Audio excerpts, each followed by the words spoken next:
मैं देश को ये भी विश्वास दिलाऊंगा कि तीसरे टर्म में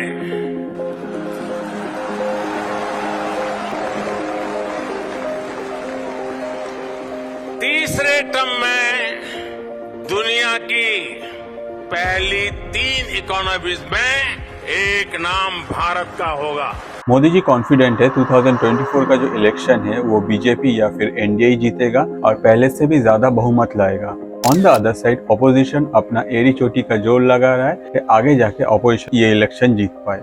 आगे जाके जो जीतता है वही है Sikandar. On the other side question ये नहीं है कि कौन जीतता है, क्वेश्चन ये है कि जो पार्टी जीतता है उसका एग्जैक्ट स्ट्रैटेजी क्या रहेगा। तो ऑपोजिशन का जो इंडिया गठबंधन है उसको लेके मैंने पहले ही एक वीडियो आपके लिए बनाया रखा हुआ है। अगर आप चाहे तो आप आई बटन में जाके क्लिक करके ये वीडियो देख सकते हैं। ऑन द अदर साइड अगर आज के डेट में आप देखें कि बीजेपी 2024 का इलेक्शन को लेके क्या सोच रहा है या फिर बीजेपी का स्ट्रेटेजी क्या हो सकता है 2024 का इलेक्शन को लेके, उसमें ही आज हम लोग डिस्कस करेंगे। तो चलिए देखते हैं 2024 का इलेक्शन जीतने के लिए बीजेपी अपने तरफ से क्या क्या स्ट्रेटेजी बना रहा है या फिर बना सकता है, जो कि आगे जाके मोदी का जो थर्ड टर्म है वो कंप्लीट करने में हेल्प करे। लोकसभा में टोटल 545 सीट्स है जिसमें 543 में इलेक्शन होगा। प्रेजेंटली एनडीए के पास 334 सीट्स है और एनडीए का एक्सपेक्टेशन है नेक्स्ट लोकसभा इलेक्शन में एनडीए इससे भी ज्यादा स्कोर करेगा और बहुमत से फिर से एक बार सरकार बनाएगा। तो थोड़ा सा डेटा चेक करते हैं कि कैसे एनडीए के पास इतना सारा सीट्स आता है। ऑन द अदर साइड अगर एनडीए को जीतना है तो एनडीए आगे जाके कौन सा स्टेट में क्या क्या स्ट्रेटेजी अप्लाई कर सकता है जिससे जाके एनडीए का यह जो जीत है ये पक्का हो सकता है। लोकसभा में जो स्टेट सबसे ज्यादा हाईएस्ट सीट ओन करता है उनमें से सबसे पहले जो है वो यूपी के पास लोकसभा में 80 सीट्स है। उसके बाद है महाराष्ट्र जिसके पास 48 सीट्स, फिर आता है वेस्ट बंगाल जिसके पास 42 सीट्स, आता है बिहार जिसके पास 40 सीट्स और आगे ये जो सीट्स काउंट है ये धीरे धीरे डिफरेंट स्टेट में कमता ही जाता है। तो शुरू करते हैं यूपी से। यूपी के पास 80 लोकसभा सीट्स है और हर लोकसभा इलेक्शन में यूपी एक वन ऑफ द मेजर की पार्ट प्ले करता है। नो डाउट इस बार भी सेम करेगा। प्रेजेंटली यूपी में बीजेपी का सरकार है जिसमें सीएम है योगी आदित्यनाथ। नो डाउट योगी आदित्यनाथ आने के बाद यूपी में काफी सारा चेंजेस आया हुआ है। अगर हम लोग लास्ट 5 साल देखें तो यूपी में राउंड अबाउट 1.88 ट्रिलियन का इन्वेस्टमेंट हुआ है जो आगे जाके यूपी का ग्रोथ में one of the key player बनने वाला है। इसके अलावा इंफ्रास्ट्रक्चर डेवलपमेंट जो है वो यूपी में काफी अच्छी तरह से हुआ है और योगी आदित्यनाथ आने के बाद से यूपी में जो क्राइम चार्ट है वो काफी घटा है। 70% डकैती, 29% मर्डर और 69% लूट जो है वो यूपी में घटा है after Yogi Adityanath join as a CM. तो इससे ही पता चलता है कि यूपी में जो ग्रोथ हो रहा है इसमें आगे जाके बीजेपी को काफी अच्छा सा एक सपोर्ट मिलने वाला है यूपी से। टोटल 80 सीट्स है यूपी के पास और यहाँ से अगर ऑपोजिशन खुद कट ना कर पाए तो आगे जाके ऑपोजिशन का यूपी का ये जो बार है वो इलेक्शन में झेलना पड़ेगा। नेक्स्ट स्टेट है महाराष्ट्र जिसके पास लोकसभा में 48 सीट्स है। प्रेजेंटली यहाँ का सीएम है एकनाथ शिंदे जिसमें बीजेपी का सपोर्ट है और नॉट ओनली दैट, जब से एकनाथ शिंदे महाराष्ट्र का सीएम बना है उसके बाद महाराष्ट्र फॉरेन डायरेक्ट इन्वेस्टमेंट में सबसे आगे है। मुंबई को पहले से ही फाइनेंशियल कैपिटल कहा जाता है इंडिया का। ऑन द अदर साइड अगर हम लोग 2024 का इलेक्शन देखें तो फाइनेंशियली ये state one of the major part होगा 2024 के इलेक्शन में बीजेपी को सपोर्ट करने के लिए। नेक्स्ट स्टेट है वेस्ट बंगाल जिसके पास प्रेजेंटली 42 सीट्स है लोकसभा में। रूलिंग जो पार्टी है वेस्ट बंगाल में है वो है टीएमसी या फिर तृणमूल कांग्रेस और इसको हेड करते हैं ममता बनर्जी जो स्टेट का सीएम है। प्रेजेंटली ममता बनर्जी का जो सपोर्ट है वो विपक्षी गठबंधन इंडिया के साथ है, मगर लास्ट कुछ दिनों का अगर रिलेशन देखा जाए इंडियन नेशनल कांग्रेस के साथ टीएमसी का तो कुछ अच्छा दिखाई नहीं देता है। फॉर एग्जाम्पल अधीर रंजन चौधरी जो है वो वेस्ट बंगाल गवर्नमेंट के अगेंस्ट में बहुत कुछ बोलता है। 3 लाखिया होटल में ठहरते रहते मुख्यमंत्री को देखा हमने। स्पेन में जो होटल में मुख्यमंत्री ठहरती रहती वो 3 लाखिया होटल है। ऑन द अदर साइड जो टीएमसी है वो वेस्ट बंगाल में कांग्रेस के खिलाफ बहुत कुछ बोलता है। ये जो इंसिडेंट्स है ये हमेशा न्यूज में मिल जाएगा आपको। On the other side G20 के डिनर में ममता बनर्जी का इनविटेशन था हम लोग के प्रेसिडेंट के तरफ से और इसी इनविटेशन में देखा गया कि होम मिनिस्टर श्री अमित शाह जी के साथ ममता बनर्जी को आगे जाके इसको लेके मीडिया में बहुत हाईलाइटेड हुआ। एक्सपर्ट का अगर माने तो ममता बनर्जी का ये जो सपोर्ट है इन फ्यूचर शायद कांग्रेस के साथ ना रहे। ऑन द अदर साइड ये सपोर्ट सपोर्ट किसके पास जाएगा वो डिपेंड करता है कि आफ्टर इलेक्शन कैसा सिनारियो बनता है। उस सिनारियो के हिसाब से ममता बनर्जी अपना डिसीजन लेगा अपना सपोर्ट के लिए। स्टेट है वो है बिहार, जिसके पास लोकसभा में 40 सीट्स है। बिहार के सीएम है नीतीश कुमार जो कि जेडीयू से है, और डेप्यूटी सीएम है तेजस्वी यादव जो कि आरजेडी पार्टी से बिलोंग करता है। प्रेजेंटली नीतीश कुमार और इसका गवर्नमेंट का जो सपोर्ट है ये ऑपोजिशन के साथ है, और आगे जाके ये ऑपोजिशन के साथ स्टिक रहेगा या नहीं रहेगा इसमें काफी सारा क्वेश्चन है। क्योंकि अगर हम लोग बिहार का पास्ट में जाके देखें तो हम लोग देखते हैं कि नीतीश कुमार कुछ दिन बाद ही अपना जो सपोर्ट है या फिर अपना जो साथी है वो चेंज करते हैं, और जब जिसके साथ नीतीश कुमार को अच्छा लगे या फिर सेफ फील हो नीतीश कुमार उसी को ज्वाइन कर लेता है। G20 के डिनर में जब नीतीश कुमार को बुलाया गया था तो नीतीश कुमार का भी जो एक मंच पे एक ही साथ बीजेपी या फिर एनडीए के साथ खड़ा होकर जो फोटो आया है वो काफी हलचल मचा दिया है कि आगे जाके इलेक्शन के बाद इंडिया गठबंधन के साथ शायद नीतीश कुमार का जो ये सपोर्ट है ये ना रहे। ये एग्जैक्टली 50-50 चांसेस है, लाइक एज वेस्ट बंगाल या फिर बिहार का सपोर्ट इन फ्यूचर जाके ऑपोजिशन के पास रहेगा या नहीं रहेगा ये कंप्लीटली डिपेंड करता है कि इन फ्यूचर कैसा सिनेरियो बनने वाला है आफ्टर इलेक्शन। मगर उससे पहले अभी तक ये जो दो स्टेट है ये ऑपोजिशन में ही काउंट होता है। नेक्स्ट जो स्टेट है वो है तमिलनाडु के पास लोकसभा में 39 सीट्स है। सीएम जो है वो है थिरु M.K. स्टालिन, ये डीएमके पार्टी से बिलोंग करता है। प्रेजेंटली तमिलनाडु का जो सपोर्ट है ये ऑपोजिशन के साथ है, और इन फ्यूचर जाके ये ऑपोजिशन के साथ ही स्टिक रहेगा। तो अगर एनडीए को 2024 के इलेक्शन में अपना स्कोर कार्ड बढ़ाना है तो तमिलनाडु एक की फैक्टर होगा। अगर यहाँ से एनडीए कुछ कट कर सकता है और अपने में ऐड कर सकता है तो इन फ्यूचर जाके उसको सरकार बनाने में हेल्प होगा। तो ये सारा जो स्टेट था इसमें लोकसभा का जो सीट काउंट था वो सबसे ज्यादा था। इस सब स्टेट को छोड़ के भी बहुत सारा स्टेट है जिसमें बहुत सारा लीडर्स है वो जो अपने आप को कभी ऑपोजिशन में ऐड करते हैं और कभी रूलिंग पार्टी के साथ ऐड करते हैं। इसके अलावा भी अगर आपको कोई भी इलेक्शन जीतना है तो वन ऑफ द मेजर की फैक्टर है जो पॉलिटिकल लीडर है। तो आज के डेट में ऑपोजिशन का जो लीडर है एग्जैक्टली कौन लीडर है, या फिर अगर ऑपोजिशन जीतता है तो इन फ्यूचर जाके कौन पीएम बनेगा, ये बात अभी भी हम लोगों के पास क्लियर नहीं है। On the other side BJP का जो फेस है वो क्लीन एंड क्लियर है, और बीजेपी अपने जो जीत है इसमें पूरा कॉन्फिडेंट है। इस हिसाब से अगर देखा जाए बीजेपी अपने जो एजेंडाज है उसमें काफी स्ट्रिक्ट है। एक बार एनालिसिस करते हैं कि बीजेपी 2024 के जो एजेंडा है उसमें क्या क्या ऐड कर सकते। तो पहला जो रहेगा वो है राम मंदिर, क्योंकि 2024 के इलेक्शन से पहले ही राम मंदिर बन जाएगा, और बीजेपी ये जो इशू है इसको अपना इलेक्शन में यूज करेगा, जिसमें बीजेपी को काफी अच्छी तरह से सपोर्ट मिलेगा। क्योंकि लॉन्ग टर्म में ये एक पेंडिंग इशू था इंडिया में, और इसी इशू को लेके रिलीजियसली इंडिया में काफी बार राइट्स करवा दिया गया है। तो इससे जाके बीजेपी ये जो परमानेंट सेटलमेंट हुआ है सुप्रीम कोर्ट के तरफ से राम मंदिर को यूज कर सकता है अपना इलेक्शन जीतने के लिए।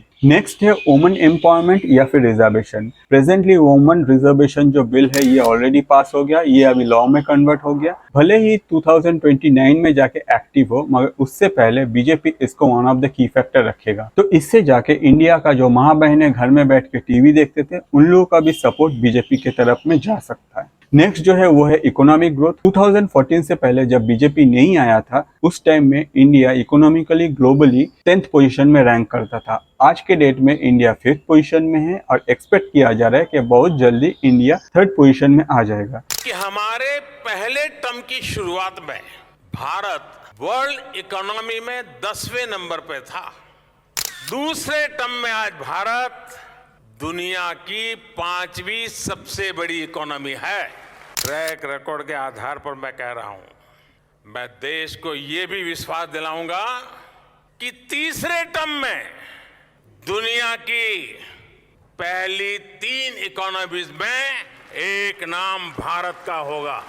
तो ये जो इकोनॉमिकली ग्रोथ हो रहा है इसको एक इशू बनाया जाएगा, क्योंकि आगे जाके यही इशू के लिए इंडिया का जो फ्यूचर को लेके सोचता है वो लोग इसी टॉपिक पे बीजेपी को वोट करेगा। नेक्स्ट एजेंडा है 370 और 35A removal from Jammu Kashmir. ये भी एक लॉन्ग टर्म पेंडिंग इशू था जिसको कभी भी कांग्रेस का सरकार ने कोई एंटरटेन नहीं किया, और आगे जाके कश्मीर का ग्रोथ हो इस बारे में सोचा नहीं। जब से 370 और 35A कश्मीर से रिमूवल हुआ है तब से कश्मीर का जो ग्रोथ है वो काफी अच्छी तरह से हो रहा है। On the other side Kashmir in future जाके एक टूरिस्ट स्पॉट बनने वाला है ग्लोबली, जिसके लिए गवर्नमेंट का काफी सारा प्रोजेक्ट वहां आ रहा है, और गवर्नमेंट अपने तरफ से कश्मीर को आगे जाके एक नया कश्मीर के रूप में दुनिया के सामने रिप्रेजेंट कर रहा है, जिसका एक पार्ट हम लोग G20 में भी देखे। तो ये जो इशू है इसको बीजेपी यूज कर सकता है 2024 के इलेक्शन के लिए। नेक्स्ट जो एजेंडा है वो है ट्रिपल तलाक। भले ही बीजेपी को बोला जाए कि Hindu related party, on the other side BJP का ही ये स्टेप था और बीजेपी आने के बाद ये लॉ में कन्वर्ट हुआ कि ट्रिपल तलाक जो है ये आगे जाके इंडिया में अप्रूव नहीं होगा, जिससे जाके काफी मुस्लिम महिला को हेल्प मिला और इन फ्यूचर जाके उन लोग का जो वोट है, उन लोग का जो सपोर्ट है वो बीजेपी के तरफ ही जाएगा। इसके अलावा भी बहुत सारा एजेंडाज है जिसमें 2021 में जो न्यू एजुकेशन सिस्टम लॉन्च हुआ है, मगर इसका जो रिजल्ट है ये इतना जल्दी पता नहीं चलेगा, इसके लिए टाइम देना पड़ेगा। इसके अलावा भी बीजेपी के आने के बाद हम लोग का कंट्री में IITs का जो काउंट है वो बढ़ा है, एम्स का जो काउंट है वो बढ़ा है, on the other side sports college जो है वो बढ़ा है, एग्रीकल्चर को मॉडर्नाइज किया गया है और फार्मर को कृषक बंधु लोन प्रोवाइड किया जा रहा है। साथ ही साथ बहुत सारा सेल्फ हेल्प ग्रुप बना है जिससे आगे जाके जो नौजवान है उन लोगों को ट्रेनिंग प्रोवाइड किया जा रहा है और गवर्नमेंट के तरफ से उन लोगों को लोन प्रोवाइड किया जा रहा है। इसके अलावा भी one of the key player है डिजिटल इंडिया, जिसमें बहुत कुछ आता है। आधार से लेके UPI तक एक ऐसा रिवोल्यूशन लाया है कि ऑल ओवर वर्ल्ड के डिफरेंट कंट्रीज इसको कॉपी करने के लिए या फिर ये जो टेक्नोलॉजी है इसको अडेप्ट करने के लिए बेकरार है। आज के डेट में इंडिया का आधार या फिर इंडिया का जो ये QR कोड को यूज करके UPI पेमेंट से ये ऐसा टेक्नोलॉजी है, ये दुनिया का डिफरेंट कंट्रीज को सोचने में मजबूर कर दिया है कि आगे जाके वो लोग यही सेम टेक्नोलॉजी अपना कंट्री में कैसे इम्प्लीमेंट कर सकता है। और नॉट ओनली दिस टेक्नोलॉजी, इसके अलावा भी डिजिटल इंडिया में बहुत सारा टेक्नोलॉजीज है जो आगे जाके इंडिया का ग्रोथ में one of the key player बना है। तो ये जो सारा एजेंडा था, इसके अलावा भी बहुत सारा एजेंडा है जिसमें एक है चंद्रयान या फिर जो इंफ्रास्ट्रक्चर या फिर रोड डेवलपमेंट हुआ है इंडिया में लास्ट 5 या 10 साल में, वो आगे जाके बीजेपी को जीतने में हेल्प करेगा। क्योंकि लॉजिकली जो कंट्री का ग्रोथ समझता है उसको दिखता है कि भाई और सच में ये काम हुआ है, और अगर कोई पार्टी जाके ये काम करता है तो उस पार्टी को सपोर्ट करना चाहिए कि वो जाके इंडिया का डेवलपमेंट में आगे हाथ बढ़ाए और इंडिया को और भी आगे ले जा पाए। एक चीज हम लोग को समझना चाहिए कि ये जो सारे एजेंडाज है ये ऑल ओवर इंडिया में इक्वली डिस्ट्रीब्यूट नहीं हुए। जो स्टेट बीजेपी के अंदर है उन लोगों का पास ये सारा जो गवर्नमेंट का फैसिलिटीज है वो अवेलेबल है, और ये जो डबल इंजन सरकार कहा जाता है इसी वर्ड को यूज करके ये सारा स्टेट सेंट्रल गवर्नमेंट का जितना भी बेनिफिट्स है वो ग्रास रूट लेवल तक ये स्प्रेड किया है। On the other side opposition जो पार्टीज है इंडिया में, हमेशा ये लोग ये सेंट्रल गवर्नमेंट का जितना भी अलग अलग स्कीम है ये ग्रास रूट लेवल तक जाने नहीं देता, क्योंकि इससे उन लोग का अपना जो पार्टी है उसका नाम खराब होगा। ऑन द अदर साइड उसका जो अपोजिट में खड़ा है उस पार्टी का नाम आगे चल जाएगा। इसीलिए हर इंडियन सारा सुविधा उपलब्ध नहीं कर पा रहा है। ऑन द अदर साइड जो स्टेट ये सुविधा उपलब्ध कर पा रहा है, आज के डेट में अगर हम लोग डेटा क्रॉस चेक करें तो हम लोग को पता चलता है वही सारा स्टेट का जो ग्रोथ है वो ज्यादा हो रहा है। यही सारा नेता का एक हैबिट रहता है कि अगर ये लोग इलेक्शन में लड़ते हैं at that point of time ये लोग कुछ भी कमिट कर देते हैं कि आपको साइकिल दूंगा, आपको लैपटॉप दूंगा, आपको फोन दूंगा अगर आप मुझे वोट देंगे।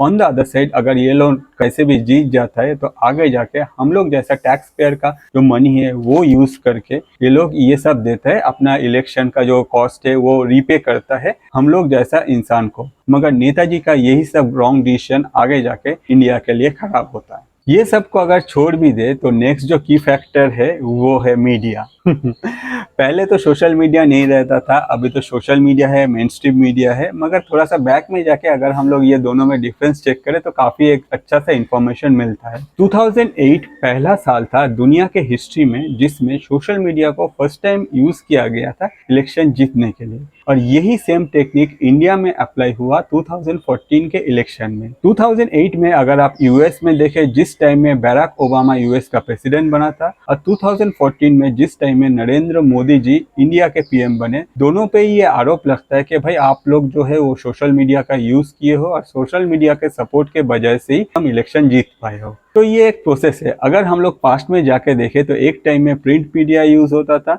इलेक्शन के लिए, अभी ये जो प्रोसेस है पहले मेन स्ट्रीम मीडिया में आया फिर आ गया सोशल मीडिया पे। एक चीज यहाँ नोटिस करना चाहिए कि ये जो सारे सोशल मीडिया है ये मेनली जो है ये यूएस से चलता है। आप अगर कोई भी कंपनी, ट्विटर जो कि अभी एक्स है, ऑन द अदर साइड अगर आप फेसबुक या फिर व्हाट्सएप या फिर यूट्यूब कोई भी आप सोशल मीडिया को उठा ले तो ज्यादातर ये जो सोशल मीडिया है ये कम्प्लीटली यूएस से हैंडल होता है। तो हम लोग क्या ये कह सकते हैं कि इंडिया का एग्जैक्टली मिजाज कैसा है या फिर इलेक्शन कैसे चलने वाला है कि हम लोग के पास जो रिजल्ट आता है उससे बहुत पहले सोशल मीडिया वाला जो ये हैंडल करते हैं उन लोगों के पास आ जाता है कि भाई इंडिया क्या सोच रहा है, इन फ्यूचर जाके इलेक्शन कौन जीत सकता है, पता नहीं, हो भी सकता है या फिर नहीं भी हो सकता है। अगर आप आईटी में हैं, अगर आपके पास ऐसा कोई इन्फॉर्मेशन है जिसको आप ये जस्टिफाई कर सकते हैं तो प्लीज़ कमेंट कीजिए, ताकि मुझे भी पता चले कि ऐसा कुछ होता है या फिर ये ऐसे ही बेकार में न्यूज़ फैलाता है। इसके अलावा भी कुछ फैक्टर्स है जो कि हर बार इलेक्शन के टाइम में हम लोग को सुनने को मिलता है कि इलेक्शन आने से पहले फ्यूल का जो प्राइस है वो घटा दिया जाता है और इलेक्शन होने के बाद